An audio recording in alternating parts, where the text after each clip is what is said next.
اوله موضوع د دوحې د تړون تطبیق دی چې هغه مطلق د امریکې او د طالبانو مکلفیت دی. دا یو دوه اړخیزه تړون وي د امریکې او د طالبانو ترمنځ وي او دا د ملل متحد د امنیت شورا تایید کوي، یعنې مشروعیت یې ورکوي. اوس نو څنګه چې تاسو اشاره ورته وکړه او زه ډېر خوشحاله یم چې تاسې په دا دقت دا مسایل څېړلي دي. په هغې کې څلور ژمنې وي. اوله ژمنه دا وه چې د خارجي قوتونه به د افغانستان نه وځي. دویمه ژمنه دا وه چې خارجي او یا نور تروریستان به په افغانستان کې دی. درېیمه ژمنه دا وه چې بین الافغاني خبرې دې وشي او څلورمه ژمنه دا وه چې د بین الافغاني خبرو په نتیجه کې یو نوی اسلامي نظام رامنځته شي او ورباندې دایمي شي. دغه څلور ژمنو څخه یوه اجرا شوې ده، درې نور یوې هم نه دي اجرا شوې. نو دغه پوښتنه هم د امریکې څخه ده، هم د طالبانو څخه، چې ولې دا درې نورې ژمنې مو نه دي عملي کړې، ولې یې نه کوئ؟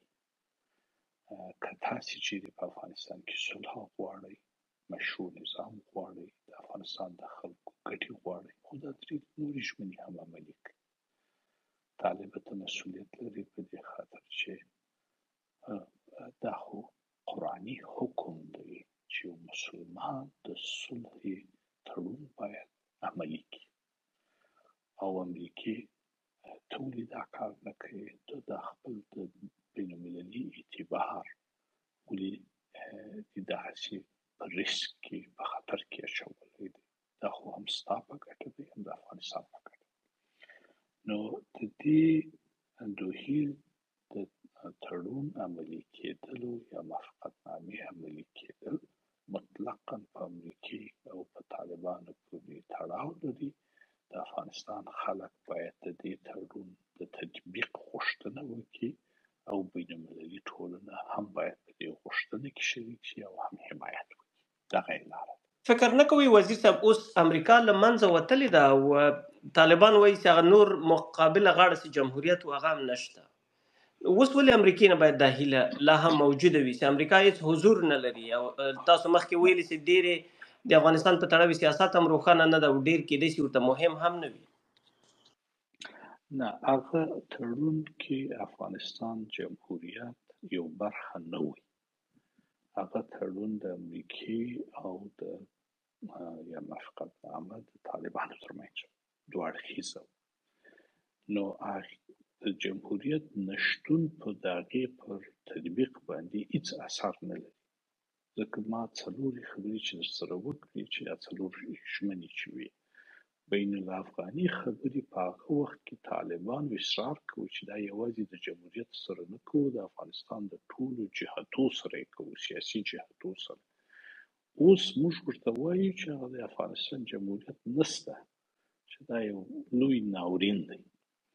اما هغه سیاسي جهتونه شته چې تا ټینګار پر کوي او تا همدغه کلمات راوړل په تړون کې. اوس نو ته باید ورسره کښېنې. دویم، د امریکې د عسکرو نشتوالی د امریکې هغه ژمنې په دې موافقتنامې کې له منځه نه وړي، بلکې هغه ژمنې په عسکرو پورې ارتباط نه درلود، خو د عسکرو راوتل یو د ژمنو سره یوه برخه وه. امریکا هغه ژمنې همدا اوس پر دوی اثر لري، یعنې دوی اوس مکلفه دي چې هماغه ژمنې ترسره کړي. اوس هم امریکا دا وایي او هم طالبان هم دا خبره کوي چې دوی دواړه و دې موافقتنامې ته وفاداره دي. تاسې به هېڅکله د امریکایانو د خولې نه یې اورېدلي چې دا موافقتنامه نه مني یا د طالبانو د خولې. یوازینی شی چې طالبان وایي چې موږ یې منو همدا موافقتنامه، هم مشران یې چې وایي. نو باید دوی دا عملي کړي.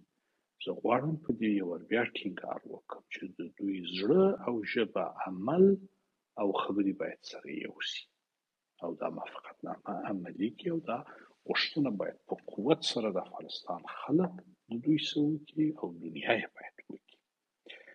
د ځوانانو یو ځای کېدل د ځوانانو خپل مسؤلیت دی ودیرسه. زموږ غوندې سپین ږیرو نقش به دا وي، اگر چې زه ځان پوره په سپین ږیرو کې نه شمېرم، خو خیر ږیره مې وسپینه سوې ده. زموږ مکلفیت دا دی چې زمینه ورته برابره کړو، تجربې خپلې ورسره شریک کړو او حمایت ځینې وکړو، او دا کار به هرومرو کوو. هم مو پخوا دا کار کړی دی، هم یې اوس کوو. دوی په خپله باید په هر ادرس کې چې دي، شاید یوه ښه تجربه دا وي چې ټوله هر یو چې په هر تشکل کې سره یو ځای شوی دی د نورو سره خپله همکاري اعلان کړي. دا ونه کړي چې کوښښ دا وشي چې ټوله په یو تشکل کې راشي، بلکې د تشکلو نیټورک، د تشکلو اتفاق باید رامنځته شي، همکاري رامنځته شي، ځکه ټوله په یوه کې راننه ایستل به شاید امکان ونه لري. نو تاسې غوندې ځوانان مخته شئ، موږ مو ملاتړ کوو. زموږ غږ همدا دی چې بدون د ستاسو اتحاد او اتفاق او یو ځای کېدل نه د هېواد دپاره څه کولی شئ او نه هم د ځان دپاره.